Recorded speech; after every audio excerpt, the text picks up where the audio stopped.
చిన్న మంచి మాట ఏంటంటే, నదిలోని నీరు తియ్యగా ఉంటుంది. ఎందుకంటే నది అందరికీ నీటినిస్తుంది.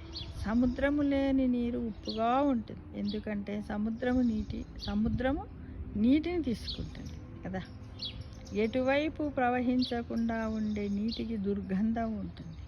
ఎందుకంటే నీరు నిల్వ ఉంటుంది. జీవితం కూడా అంతే.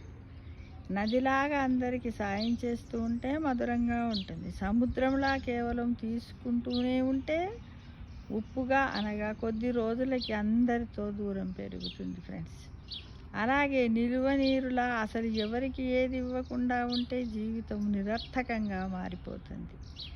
పక్కవాడి ఆనందంలో పరమాత్మని చూడగలిగిన వాడు మాత్రమే ఆ భగవంతుని ప్రేమకు పాత్రుడవుతున్నాడు. మరి వారి ప్రేమానురాగాలను పొందుతున్నాడు. శాంతిగా, ప్రశాంతంగా జీవితాన్ని గడుపుతున్నాడు. ఈ చిన్న విషయాన్ని గుర్తుంచుకొని ఆనందంగా జీవించండి, అందరినీ ఆనందపరచండి అనేది ఈ యొక్క చిన్న మాట ద్వారా మీకు మెసేజ్ ఇస్తున్నాను ఫ్రెండ్స్. Thank you.